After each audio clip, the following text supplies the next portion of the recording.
हम उन्हें पुनः हमें नमन करते हैं, उन्हें धन्यवाद देते हैं, उन्हें बधाई देते हैं। बहुत बहुत धन्यवाद। बहुत बहुत धन्यवाद। श्री जयंत सिन्हा जी। बहुत बहुत धन्यवाद सभापति महोदय।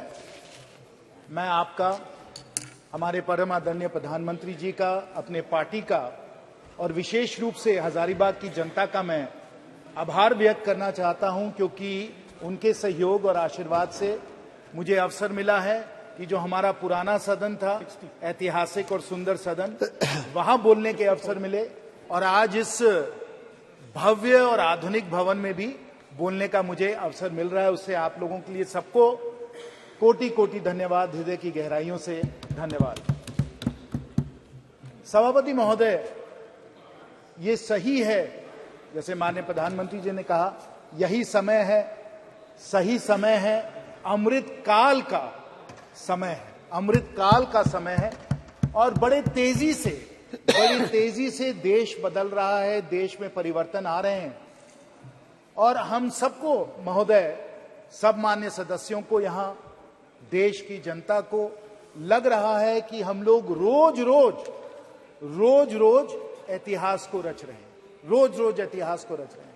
कल ही हम लोगों ने महिला आरक्षण के लिए संवैधानिक संशोधन किया, जो स्वर्णीय अक्षरों में इतिहास में लिखा जाएगा। उसी के पहले 19 सितंबर को हम लोग पुराने सदन से इस भव्य सदन में हम लोग आए, इतिहास हम लोगों ने रचा। 9 सितंबर को, 10 सितंबर को जब G20 की लीडर्स समिट हुई, तब भी हम लोगों ने नई दिल्ली में इतिहास हम लोगों ने रचा। और क्योंकि आज चंद्रयान के बारे में हम लोग चर्चा कर रहे हैं, चंद्रयान भी जब 23 अगस्त पे जब चंद्रयान ने चंद्रमा के साउथ पोल पे सॉफ्ट लैंडिंग की साथियों, तब भी हम लोगों ने दुनिया का इतिहास रचा, भारत का इतिहास रचा। और इस कारण, क्योंकि इतना हम लोग यहां अपना योगदान दे रहे हैं, इतिहास रच रहे हैं, इतिहास रचा जा रहा है, आज भारत विश्व में विश्व मित्र और विश्व गुरु के रूप में उभरता चला जा रहा है। भारत उभरता चला जा रहा है और इसलिए उभर रहा है क्योंकि अगर हम में समृद्धि है तो हम में सादगी भी है, अगर हमारी शक्ति है तो हमारे में एक शांति है, और अगर हमारा साइंस है तो हमारे संस्कार भी हैं, अगर हमारा साइंस भी है तो हमारा संस्कार भी है। और अगर कोई समझता है कि हम अगर संस्कार की बात करें तो हम साइंस की बात नहीं कर रहे हैं, विज्ञान की बात नहीं कर रहे हैं, तो ये बिल्कुल गलत बात है। कई मेरे विपक्ष के साथियों ने कहा कि हम लोग संस्कार की थोड़ी ज्यादा बात करते हैं और साइंटिफिक टेम्पर की बात थोड़ा कम करते हैं, ये उनका मानना था। लेकिन हम लोगों के इतिहास में प्राचीन समय से एक संतुलन रहा है, संस्कार में भी और साइंस में भी। और अगर हम अथर्ववेद में जाएं, मंडपा उपनिषद में जाएं, तो वहां से जो मूल मंत्र निकल के आया, वो आज हमारे राज्य का मूल मंत्र है, सत्यमेव जयते। अगर हम किसी चीज से भी प्रेरित हैं तो हम सत्यमेव जयते से प्रेरित हैं, ट्रूथ अलोन ट्रायम्फ्स। और अगर विज्ञान कुछ भी है तो वो सत्य है, वो ट्रूथ है। और जो भी कोई, और मैं खुद विज्ञान का स्टूडेंट हूं, इंजीनियर हूं, तो मुझे तो कहना पड़ेगा कि अगर हम लोग साइंस में कोई भी तलाश करते हैं, प्रोफेसर साहब बैठे हुए हैं, वो भी साइंटिस्ट हैं, उनको मालूम है कि जो साइंटिफिक मेथड है, जो साइंटिफिक टेम्पर है, that is a process of discovery of the truth, और वो हम लोगों के संस्कार में लिखा हुआ है। और इसलिए आज अगर हमारी साइंस जो है वो चंद्रमा में पहुंची है, क्योंकि हमारे संस्कार हम लोगों को ये प्रेरणा देते हैं, सत्यमेव जयते। और हमें, जैसे अभी बहुत वक्ताओं ने कहा है और मैं भी अपनी बात उसमें जोड़ना चाहूंगा, कि अगर हम इस साइंस की बात करें तो साइंस में हमारे बहुत सारे लोगों ने योगदान दिया है। और अगर ये योगदान है तो उसे हम 1962 या 1960 से हम लोग नहीं उसे आरंभ करें, हम अपने संस्कार के बारे में, अपने इतिहास के बारे में भी सोचें, जहां विश्व को, प्राचीन समय विश्व को आर्यभट्ट जैसे, भास्कर जैसे, ब्रह्मगुप्त जैसे, वरमहीर जैसे वैज्ञानिक थे जिन्होंने विश्व को गिनती सिखाई, विश्व को ट्रिग्नोमेट्री सिखाई, विश्व को एस्ट्रोनॉमी सिखाई। और प्रोफेसर साहब और सब जो मेरे यहाँ साइंटिफिक जो हमारे सब यहाँ साथी हैं उनको अच्छी तरीके से मालूम है ये हमारे संस्कार हैं, ये हमारे साइंटिफिक संस्कार हैं। और उससे जुड़े हुए उसके बाद पीढ़ी दी पीढ़ी, कड़ी दे कड़ी जो चलती आई, उसमें ये सही है कि पंडित नेहरू जी का भी योगदान है। पंडित नेहरू जी का भी योगदान है। 1960 में, फिर 1962 में उन लोगों ने इसरो को आरंभ किया। उसके बाद सब माननीय प्रधानमंत्रियों जी का सहयोग है, इंदिरा गांधी जी का सहयोग है। उन्होंने सतीश धवन जी को वापस बुलाया, कैलटेक में वो पढ़ रहे थे, उनको उन्होंने वापस बुलाया, इंडियन इंस्टीट्यूट ऑफ साइंस से जाकर वो इसरो गए, उनका बहुत बड़ा योगदान था। और उसी प्रकार हमारे भारत के बहुत सारे ऐसे वैज्ञानिक रहे हैं जो मुझे प्रेरणा जिन्होंने दिया, जैसे सीवी रमन साहब, मेघनाथ साहा साहब, विक्रम साराभाई, होमी भाभा, एचजीएस मूर्ति, वमन पटवर्धन, हमारे परम आदरणीय एपीजे अब्दुल कलाम जी, सतीश धवन जी, इसरो के सब जो चेयरमैन रहे हैं, सतीश धवन जी, राधाकृष्णन जी, शैलेश नायक जी, किरण कुमार जी, शिवन जी, और अब सोमनाथ जी, यूआर राव जी, कस्तूरी रंगन जी, माधवी नायर जी, इन सबको हमें धन्यवाद देना है। और विशेष रूप से इन सबको तो धन्यवाद देना ही है, लेकिन हम लोगों को सब जो हम लोगों की साइंटिफिक कम्युनिटी है, ना सिर्फ आईआईटी दिल्ली में या और सब आईआईटीज में जहां से मैं हूं, लेकिन जो हमारे सैकड़ों इंजीनियरिंग कॉलेजेस हैं, हजारीबाग में विनोबा भावे में भी इंजीनियरिंग कॉलेज है, वहां से हमारे इंजीनियर आए जिन्होंने इसरो में और साइंस में उन्होंने योगदान दिया है। अभी हमको बता रहे थे विद्युत जी कि जमशेदपुर से भी बहुत सारे लोग हैं जो इसरो में जुड़े रहे हैं, त्रिवेंद्रम से लोग जुड़े हुए हैं, चेन्नई से लोग जुड़े हुए हैं। पूरे हमारे महान इस भारत से हमारे इतने सारे साइंटिस्ट और इंजीनियर हैं जिनके योगदान, जिनके सहयोग और समर्थन के कारण ये हमारा जो पूरा अब आते हैं। लेकिन इन सबको धन्यवाद, हम सबका नमन करते हैं, हम सबका प्रणाम करते हैं। लेकिन अगर एक व्यक्ति का योगदान इसमें स्मरणीय रहा है, अकल्पनीय रहा है, अतुल्य रहा है, तो हमारे परम आदरणीय प्रधानमंत्री जी का योगदान रहा है। सबको हम धन्यवाद देते हैं। लेकिन नेतृत्व और जो अतुल्य योगदान हमारे माननीय प्रधानमंत्री जी का रहा है, वो इतिहास कभी नहीं भूल जाए। हमारे विपक्ष के साथी भले भूल जाएं या चाहे उसको भूलने के लिए, लेकिन इतिहास उनको नहीं भूल सकता। और अगर सत्य में जयते, अगर आप साइंटिस्ट है, अगर आपको फैक्ट से अगर आपको कोई ताल्लुक है, तो इसको आप ना भूले। और मैं इसको सिर्फ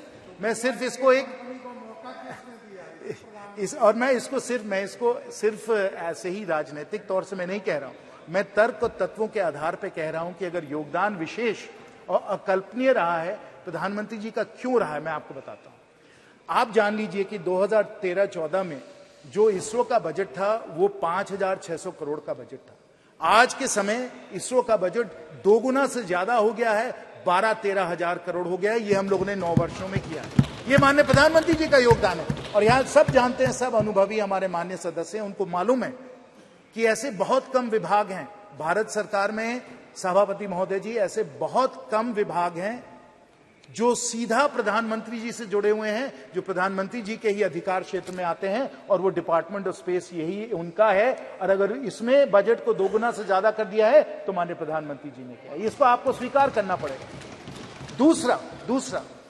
दूसरा आप ये भी जान लीजिए, और सुप्रिया जी ने कहा, मैं बिल्कुल उनका समर्थन करता हूं उसमें, कि हमारे प्राइवेट सेक्टर का भी इसमें बहुत बड़ा योगदान रहा है, चाहे वालचंद का हो, चाहे वो हम एलएनटी की बात करें, और विशेष क्योंकि मेरे सब झारखंड के यहाँ साथी बैठे हैं, मैं एचईसी रांची का भी इसमें सहयोग जो उन्होंने दिया है, जो क्रायोजेनिक इंजन बना है वो एचईसी रांची में ही बनाया गया है, तो प्राइवेट सेक्टर का योगदान रहा है।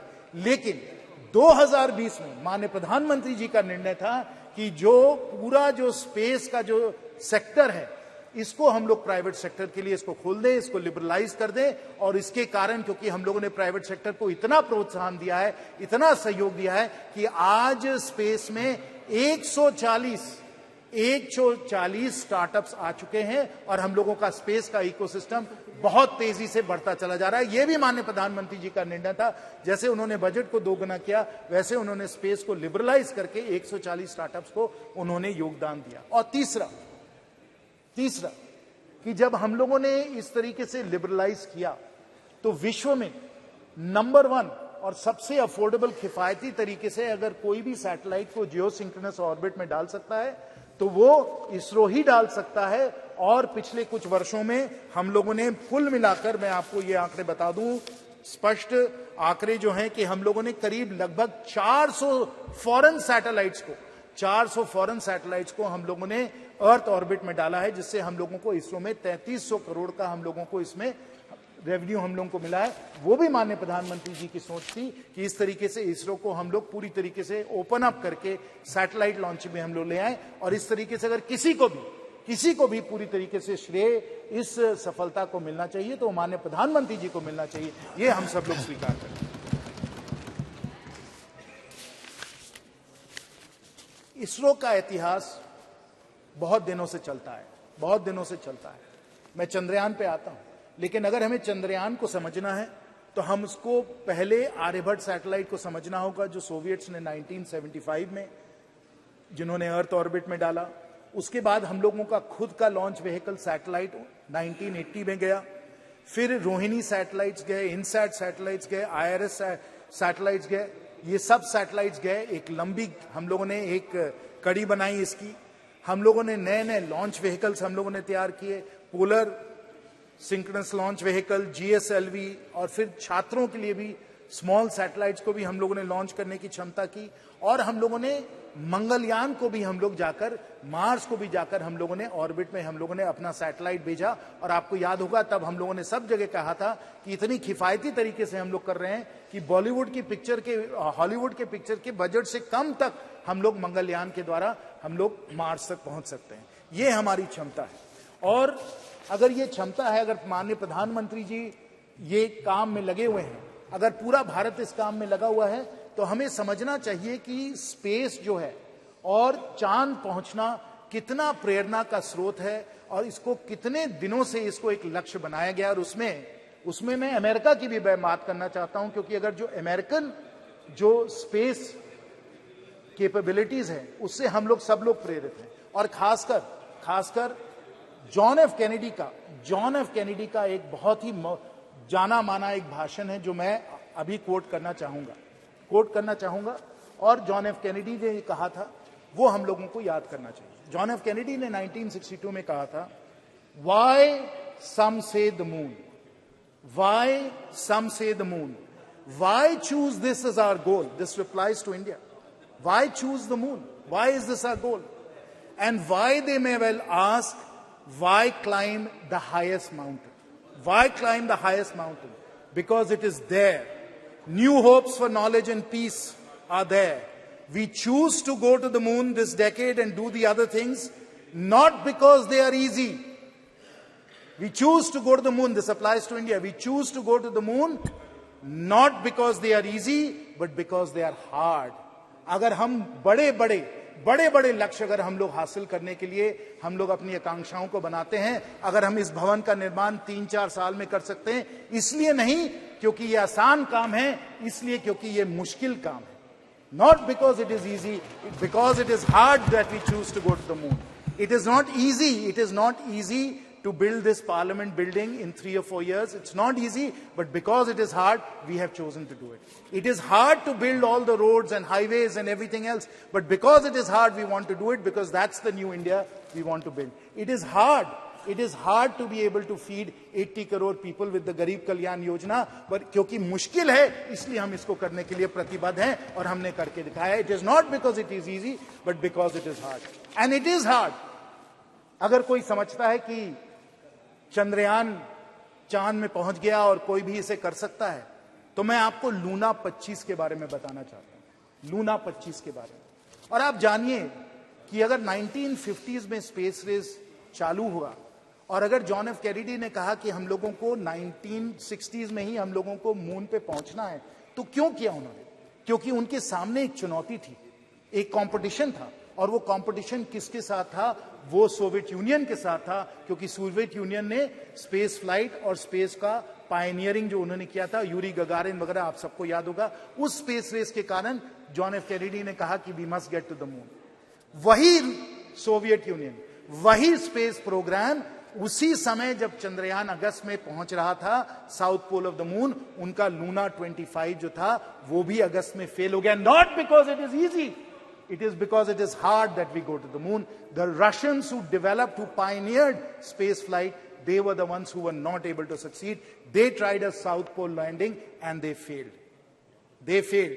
And they used a 30 kg robotic launcher, a 1750 kg launch mass, not because it is easy. What did we do? Instead of putting a 1750 kg launch mass, Professor Saab, we put a 4000 kg launch mass and a much larger payload on Chandrayaan 3. We put it into Earth orbit. We moved it out of Earth orbit into the lunar orbit. And then on August the 23rd at 6:04 p.m. and I'm sure everybody here must have been spellbound watching. And I will tell you also that the number of concurrent users on the ISRO channel on YouTube that day was the highest YouTube has ever recorded. पूरा भारत उस ऐतिहासिक क्षण को देख रहा था YouTube के channel पे. और 6 बजे अगस्त 23 को हम लोगों का चंद्रयान वहां चांद पे पहुंचा. साउथ पोल की लैंडिंग हुई. 14 दिन उन लोगों के सब साइंटिफिक एक्सपेरिमेंट चले. Not because it is easy, the Russians were not able to do it. It is because it is hard that we did it and we accomplished something that the Russians were not able to accomplish. Because it is hard, not because it is easy. That is the India we are building. That is the India that we want to see. That is the India our Prime Minister wants to see. और इसी कारण जो हमें चंद्रयान में सफलता मिली, सब हमारे scientist और इंजीनियर्स की सफलता थी. और मुझे तो खुद निजी तौर पे बहुत खुशी हुई, बहुत मुझे गर्व हुआ. हजारीबाग के भी कई लोग उससे जुड़े हुए थे. मेरी फोन पे भी उनसे बात हुई. और जब आप उनसे बात करें, हर से वो गदगद थे कि इतना बड़ा लक्ष्य हम लोगों ने हासिल किया है. लेकिन ये तो एक और ही कड़ी है. अभी हमें और बहुत दूर जाना है, बहुत दूर जाना है. चांद पे तो हम पहुंच ही गए. फिर आदित्य L1 तो हम लोगों को सूरज तक ले गया. और सूरज पे जो हम लोगों ने एक्सपेरिमेंट्स किए, जो कोरोना पे जो एक्सपेरिमेंट्स हो रहे हैं, जो कोरोना का स्टडी हो रहा है, वो भी बहुत ही ऐतिहासिक है. लेकिन आपको मालूम है कि हम लोगों की सोच ये है कि हम लोग जल्द ही हम लोग गगनयान के द्वारा, और मैं आपको बता दूं कि इसकी ट्रेनिंग हमारे एस्ट्रोनॉट्स वगैरह की हो गई है. हमारे पास वो पेलोड कैपेसिटी है हमारे रॉकेट्स की, लॉन्चर्स की, कि हम लोग कुछ लोगों को हम लोग 400 किलोमीटर सैटेलाइट के पार हम लोग स्पेस में ले जाना चाहते हैं. गगनयान के द्वारा मैन्ड स्पेस फ्लाइट भी यहां भी हम लोग जाना चाहते हैं. तो ये लक्ष्य, ये हमारा लक्ष्य है. यहां हम लोग पहुंचना चाहते हैं. और इसके द्वारा जो हम लोगों का स्पेस का इकोसिस्टम बन रहा है, उसे भी हमें समझना चाहिए.